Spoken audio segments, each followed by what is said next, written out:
Evo, čestitki za nas, pozdrav do vas. Končno uspjehme, pa za малце немаше. Малце плаче, ама не врска. Не се откажуваме. Тоа им било главното мото на Ирина и Лазе, двајцата македонски алпинисти што неодамна се искачија на Ама Даблам, еден од најтешките врвови на Хималаите со висина од 6812 метри. Ги видовме швајцарците како се откажа, американците, португалец, шпанец, руси, но јас и Лазе не помисливме да се откажеме. Воопшто во ниеден момент. Пеколно ниски температури и ветер од кој што може да замрзне секое делче од телото.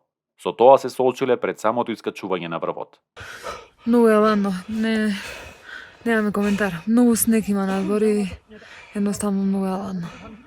Малку недостасувало последиците од студот да бидат и многу посериозни. Во тој момент почувствува силен студ и отсекување на прстите на нозете, дури и на рацете, меѓутоа бидејќи се работи со јажето, потоа се враќа циркулација во рацете и се загреваат. Меѓутоа нозете од тој момент падал врвот и назад до кам 2.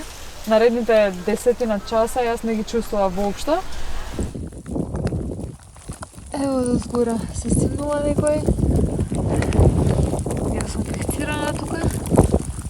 Ете го Лазе од мене и тоа рамниот дел е кам 3. Опасностите со кои се соочиле по речиси вертикалниот замрзнат планински масив веќе ги гледаат и како поттик за следни подвизи. Затоа и тргнавме на Ама Даблам, затоа тргнавме на ваква експедиција да видиме како функционира овој хималајски живот на еден хималаец, на еден планинар што е таму. И јас неколку пати сум кажал, пак ќе кажам, дури да не го искачивме врвот, и лично за мене зборам, и дури да не го искачивме врвот, јас имам многу добра школа. Што се случуваше таму? Да знам како понатаму. Подршка од државата и од Федерацијата за планинарски спортови овој пат ниту барале, ниту добиле. Ние сакавме овој врв да го isfinansirаме со помош на спонзорите и сами за едно такво следно искачување на некој 8 на некој врв од 8000 метри нагоре да застанат позади нас државата и федерацијата. Се надеваме дека ќе имаат слух за нашата следна експедиција. Каква е едината на спортот, индивидуалните спортови, ако немаме соодветна подршка? Од секогаш сум го зборала дека спортистите се најголемите амбасадори на една држава. Ние направивме страшна промоција со Ирина. Секој наш шатор мораше да има македонско знаме или надпис Македонија. Проблемот е тоа што каже Ирина, ние моравме се сами да се финансираме цела година, сега најверојатно ќе има некаков слух, дека сакаме и за понатаму, дека сакаме и дека сме озбилни, дека не застануваме. Дека не застануваме.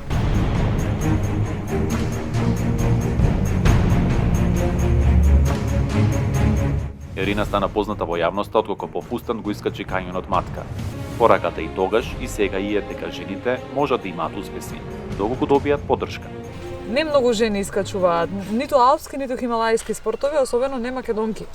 Ја има Милина Арсова како прва жена која што се искачи на Монте Еверест, она го има искачено пред 10 години Ама Даблам, меѓутоа тоа е тоа. После Милина Арсова 10 години имаме јаз во кој што ни една жена од Македонија нема тргнато кон Хималаите, барем не колку што ја знам. И тоа е пораката дека и жените го можат истото, меѓутоа треба да се има поголема поддршка во однос на, како што споменавме, на финансирањето, на тоа да застанеме позади тие кои што се трудат да направат, да ги поместат границите. Истиот совет важи и за секого. Нема шанси да ми каже некој дека ништо не дека е невозможно. Се е возможно денеска, само треба голем труд. И да го сакаш стварно тоа. Ако секој си сака стварно некоја цел или еве било што во моментот да речеме едни од најопасните врвови се Анапурна или и К2, се изводливо денеска. Не викам дека нема некојаш да се најдам таму. Само треба голема цел. За идена планови, двајцата? Имам јас планови за скора иднина. Следна сезона веќе сакам повторно да одам на Хималаите. Доколку финансиски успеам да го затворам тој дел, ќе се упатам дефинитивно на 8000-дарка, меѓутоа нема да откриеме на која. Лазе ке тебе? Ке биде малце комплицирано со мојата работа, не можам да отсуствувам, пошто овие врви барат големо отсуство, поддршка од фамилија и финансии на третото место.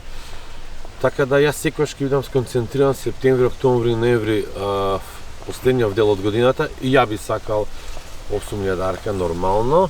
Имам ја нешто во глава, нормално ќе треба спонсори. Овдека веќе не можам и цркнем со многу финансии. Бред, ја ви благодарам за разговорот и ви посакувам плановите, целите, желбите да си ги поставите. Ви благодариме многу на поканата. Благодариме.